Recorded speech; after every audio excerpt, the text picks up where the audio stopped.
श्री चंद्रशेखर आप शुरू कीजिए, आपका समय शुरू हो गया। चंद्रशेखर जी आपका समय शुरू हो गया जी, प्लीज। सर झगड़ा करवा के समय कैसे चलेगा बताइए। बैठ जाओ बेनीवाल जी, आप शुरू करिए। धन्यवाद।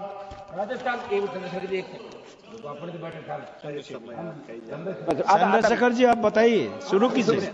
सामने कोई खड़ा हुआ सर, कैसे बैठ बता। नहीं सर, नहीं, ऐसा नहीं होता है। आप चंद्रशेखर जी आप शुरू कीजिए। धन्यवाद, शुरू कर दें। धन्यवाद सभापति जी। सभापति जी, मैं आज अपने कॉलेज के जीवन से शुरू करूंगा सर। जब हम स्कूल कॉलेज जाते थे पढ़ने के लिए, डीवीपीजी कॉलेज देहरादून, मैं और मेरे साथी सर मोटरसाइकिल से जाते थे। मैं, सचिन, सुबोध, फिरोज, नितिन भीगते हुए जाते थे। तो वहां तो बारिश अच्छी लगती थी, लेकिन जब बारिश बाढ़ का रूप ले लेती है सर, भयानक हो जाता है। बहुत सारे लोग घर पे सो नहीं पाते, लोगों के घर उजड़ जाते हैं, इतनी परेशानी। और ये भी मैं कहूंगा सर, आजाद भारत में 75 साल के बाद भी अगर सबको पीने के लिए साफ पानी नहीं मिल रहा है, तो ये हम सबके लिए शर्म की बात है। सरकारों को सोचना चाहिए था कि अगर ये बुनियादी जो जिसमें व्यक्ति का जोर नहीं है, ये कुदरत की देन है, अगर पानी भी साफ नहीं पहुंचा पा रहे हैं, तो क्या हमने लोगों के बारे में सोचा है। सर, मेरे लोकसभा क्षेत्र में बाढ़ से बहुत सारे गांव प्रभावित हैं।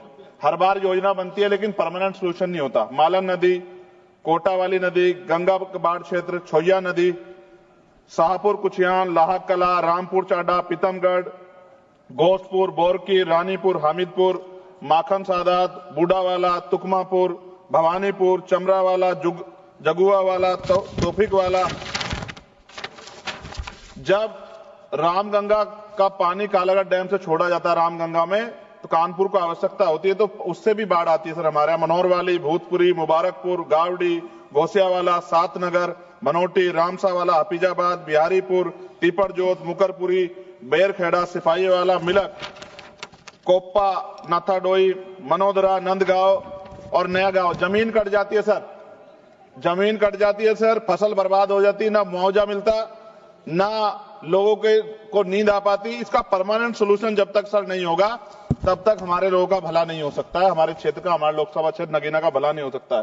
सर, गंगा और यमुना की सफाई कब होगी? सरकार ने गंगा और यमुना की सफाई के लिए करोड़ों रुपए खर्च किया, लेकिन दोनों नदियां अब भी गंदी है। इसके लिए जिम्मेदार लोगों पर क्या कार्रवाई होगी और गंगा और यमुना को साफ और अविरल बनाने के लिए क्या ठोस कदम उठाए जाएंगे?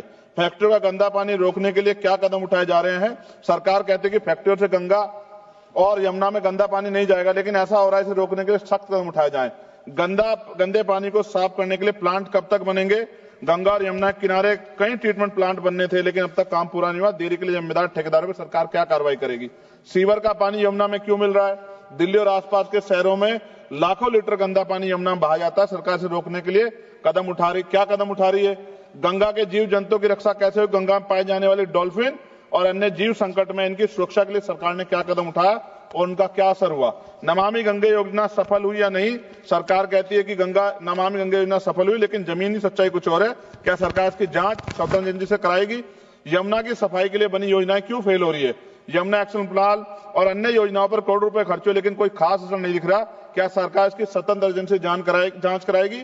नदी किनारे बनाए जा रिवर फ्रंट से गंगा को नुकसान हो रहा है, गंगा किनारे बनाए जा रिवर फ्रंट से नदी का प्राकृतिक प्रभाव बाधित हो रहा है। क्या सरकार इस विकास और पर्यावरण को संतुलित करने के लिए कोई नई नीति बनाएगी? गंगा, यमुना और उसकी सहायक नदियों में अवैध रेत खनन, अवैध निर्माण क्यों नहीं रुक रहा, जिससे नदी और पर्यावरण को नुकसान सरकार रोकने के लिए क्या कर रही? बाढ़ से प्रभावित गांवों के लोगों का क्या होगा? गंगा यमुना के किनारे बसे हुए कई परिवार हर साल बाढ़ और कटाव से प्रभावित होते हैं। क्या सरकार इनके लिए पुनर्वास के लिए कोई ठोस योजना बनाएगी? जायसवाल साहब बैठे हैं, बिहार का क्या हाल होता है? 3-3 महीने लोग परेशान होते हैं। गंगा किनारे जैविक खेती क्यों नहीं बढ़ रही?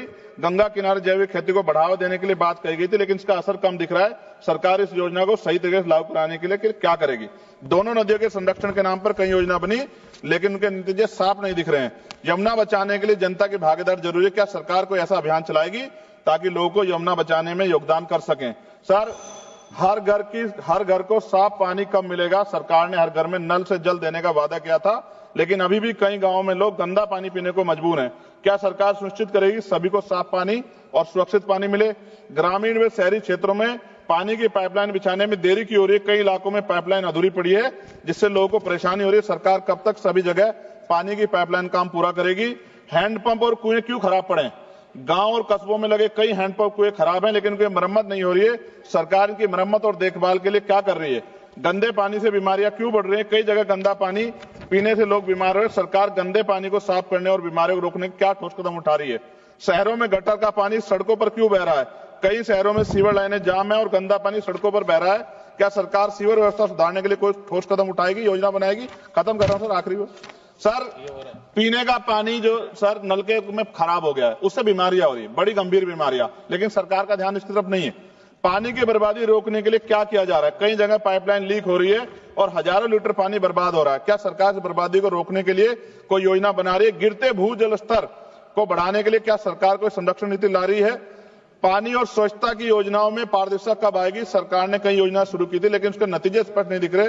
क्या सरकार इन योजनाओं की पारदर्शिता और निगरानी सुनिश्चित करेगी? और अंत में सर पाइपलाइन से आप कह रहे हैं कि पानी आएगा, कैनाल बंद कर रहे हैं सर, भूजल का जो स्तर है वो गिर जाएगा सर, और फिर बजट भी कम कर रहे हैं। अंत में खत्म करते हुए सर, काशी जो प्रधानमंत्री जी का लोकसभा क्षेत्र है, मैंने अखबार कटिंग पढ़ी, अखबार में लिखा मेहमानों को पानी पूछने में शर्म आती है।